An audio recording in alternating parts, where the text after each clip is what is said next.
Hello to all traders and welcome back to the market review brought to you by Orbex. So it seems that silver is the gift that keeps on giving. Last Friday hitting a fresh record, and as we've spoken about before, this is on the back of high demand, low inventories. We're seeing that AI is really needing silver for its manufacturing as well. So we're seeing that prices really ramping up and staying heightened as well. Not a correction in sight at the moment. Just slightly consolidating from Friday's session.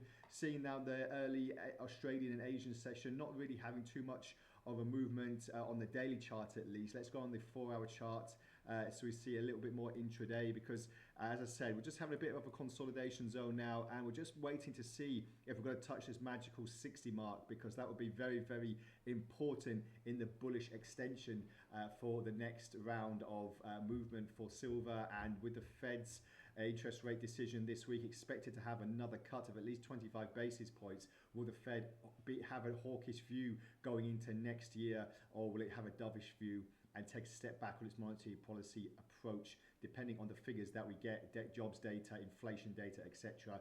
This is another factor that the metal market in general has really been pushing a bit higher.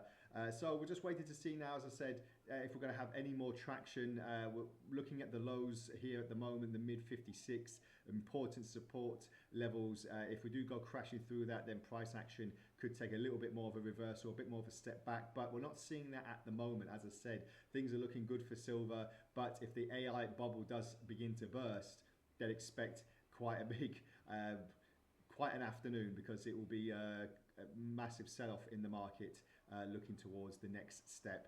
Let's just take a look on gold as well, because that's been creeping just a bit higher and higher in the last few trading sessions, trying to reach the record highs that it has seen in the last couple of months. And as you can see here, after this dramatic sell-off that we thought, V-shaped recovery to the downside that we thought would keep on progressing, we're now steadily approaching that mark and hopefully moving a little bit higher. I'm saying hopefully, if you're a buyer of gold and a bull, this will be quite extreme.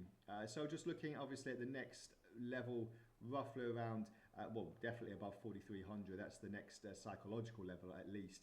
But the important thing with gold is, like we said in the last few weeks, we've stayed above 4,000, which was such a psychological hurdle.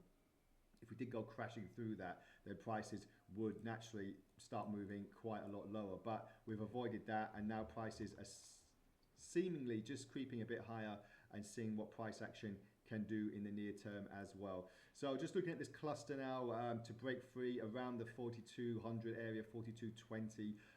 These are the tops and bottoms at the moment. So we're just waiting to see if prices are going to start moving a little bit higher or have a bit more of a pullback. Will obviously keep you up to date with all the big movements, but obviously the main thing today this week is the Fed's interest rate decision. That's going to be such a big catalyst.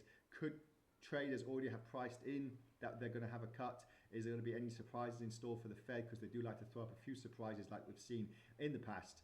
And what's the Fed's outlook for next year? Where is inflation going? Where are we going to go in the last few weeks of 2025?